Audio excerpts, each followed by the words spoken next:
We're going to talk a little bit about designing for men.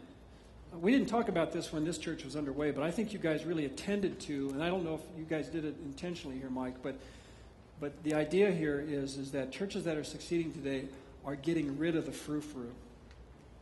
Ladies, I'm sorry, but the men have abdicated their position across America in attending to the aesthetic needs of church, and they've turned it over to the gals who, largely because of these dynamics, 61% of the people of the adults in the church are women, 39% are men. They look like flower gardens, and it's a turnoff to the men. The men walk through the front doors of the church, and they don't like it. And when you look at a family coming in the door of a church, what happens is the women go in, and they're looking like this. They're looking for the relationships. And the men, they're looking like this. They're surveying the environment. They're scoping out the room.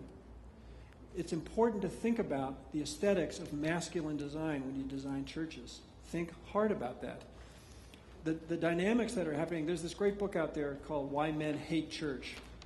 You ought to grab a copy of that book and read it sometimes. It's an eye-opening experience. Men are not coming to church for a lot of reasons, among which is that their environments are not designed for them.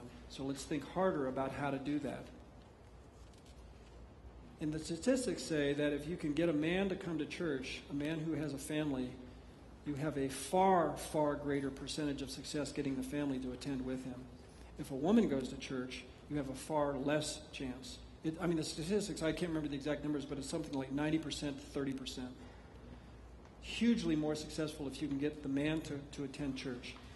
But you got to attend to some things. You got to make sure that you're using technology in the right way, because men desire technologically driven environments.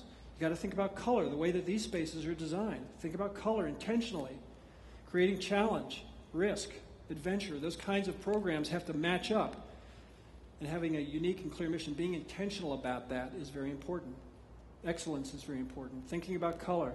Thinking about avoiding the sprays of flowers that sometimes overwhelm a church. I actually like flowers. I grow flowers. I love flowers. I like to have them in a vase in my house, but not to the point where it becomes an overtly feminine environment. It just doesn't work for me. It works well to use them in restrained ways, in beautiful ways, and I've seen some of that actually here. I think out in your cafe space, you've had a couple of plants out there that had some beautiful flowers in them. I'm not saying pitch flowers out the window. I'm saying don't just turn it into a space that appeals to women. Think about a space that appeals to both genders very, very well. And a lot of this came from Starbucks, a lot of these kinds of things. That's where people go. I sat yesterday in Quincy when I got kicked out of my hotel at 11 o'clock in the morning. I had to go find a place to work, so I sat in Starbucks for 2.5 hours. And I'm looking around this environment thinking, I really like this. This is my office. This is my home. This is where I like to be. It reminded me of where I go have coffee with my guys on Saturday mornings.